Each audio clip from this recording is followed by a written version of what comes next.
Hey, it's Dylan again. We've got the third episode of Gamedev Guides for you today, with this episode being focused on finding the right artist for your game. This could be pixel artists, 3D artists, or illustrators.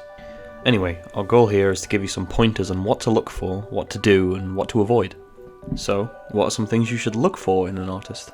First thing to do is to look over an artist's portfolio, get a general sense of the quality of their work, and also their relevant work history. If you're looking for a pixel artist, it's no use combing through the portfolio of someone who does 3D modelling. We mentioned Thomas Feichtmeier, or Cyangmo, in a previous video, and his portfolio is a nice example of one that is readily accessible for everyone. I really like that Dark Souls 3 art, because that game is one of my favourites. To get pretty specific, looking at examples of an artist's character set is a good idea. These are showcases of the different settings of a character as reference for further art, and so can be a pretty good indicator of how professional an artist is. Here are some of ours which we used as references when creating the pixel art for Ruby and Adana. You need to understand an artist's style. Does it align with your game? Does their portfolio indicate their ability to adapt and work in a suitable style for your game? This is a question of versatility. An artist could be an absolute master at one style but be inflexible and not able to produce anything else. You wouldn't hire an artist based in photorealism for a cartoonish 3D platformer, for example. On screen, we've been showing art from Zambas, who's a concept artist whose versatility goes beyond impressive. You know, looking at the art we have shown, would you even know it was the same artist? These two look a little familiar, don't they? So how do you go about this? For one, you've got to do your research. Make sure to look over portfolios, keeping an eye out for any projects similar to yours. Viabit, who did a lot of our pixel art, had examples of previous works in a style similar to what we wanted, so we knew he would be more than capable of pulling it off. Take these vibrant trees for example, they look very similar to what we're using now, don't they? Ask around. See if you can reach out to anyone who has worked with this person and get feedback on their work and level of professionalism. Michiko Naruke is the composer for the Wild Arms series and is being brought in to do 2 songs for Godshot Chronicles via our stretch goals. Elman knows her personally, and via her excellent previous works, he was able to see her potential as a possible composer, and so got in contact. It's further evidence of the necessity of a great portfolio. You should definitely write a formal legal contract. Without one, you could get caught up in some nasty intellectual property issues. You need to set a clear working relationship and establish what the artist can and cannot do with the assets they produce for you. In this, you should also establish a transparent pricing structure. Make sure you understand if you are to be paying the artist hourly, per project, or at a flat rate. You also need, clear communication with your artist. Make sure they know where they can reach you and vice versa. We use Discord for this and we find it's pretty perfect.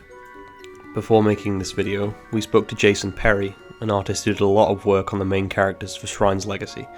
He's easy to reach via Discord and displays his portfolio of past work proudly on his social media. Artists also need to know how to work for you. They need a workflow. Perhaps you should set up some kind of project management spreadsheet. We use spreadsheets to let our artists know exactly what assets we have and what assets we need at all times. Now we can look at what sort of red flags would make you avoid an artist. These are super important to keep in mind, as getting scammed in any way could really mess with your project. Just as you should search for artists with a good reputation, you should avoid artists with negative/no reputation at all. Negative reputation speaks for itself, but an artist who tries to hide their identity or portfolio is likely trying to hide something.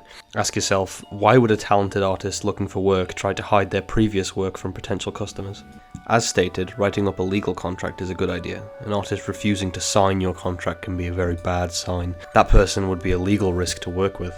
Speaking of legal risks, something that happens fairly often is outsourcing work. You could pay an artist, who would then contract someone else at a much lower rate than they charged you, and try to pass off this work as their own. Besides the dubious morality of this, you will end up with hugely inconsistent styles and face potential legal issues if the outsourced artist finds out you used their work without their express permission. Something shady which can happen during the work period is artists deviating too far from your established art direction. Even if it's just little by little over time, you will eventually end up with very different assets from the ones you started off with, leading to an inconsistent style nowhere near what you originally requested. Of course, in a lot of cases, artists can ask to deviate from your style just to iterate on what you asked for in order to produce something better than planned. But we're just talking about the negative side here. You've also always got the risk of running into a scammer artist.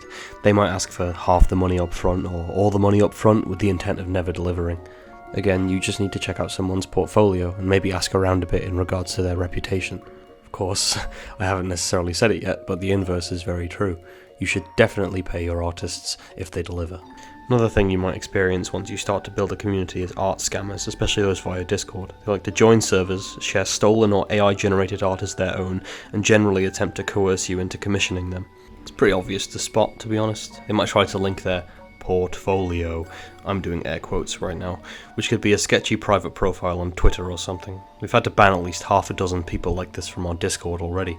Just to double dip a little bit, I want to stress that clear communication with your artist is probably the most important part of this. You need regular correspondence to make sure that everything's going smoothly. You do not want to work with someone who will just ghost you for extended periods of time or walk out entirely.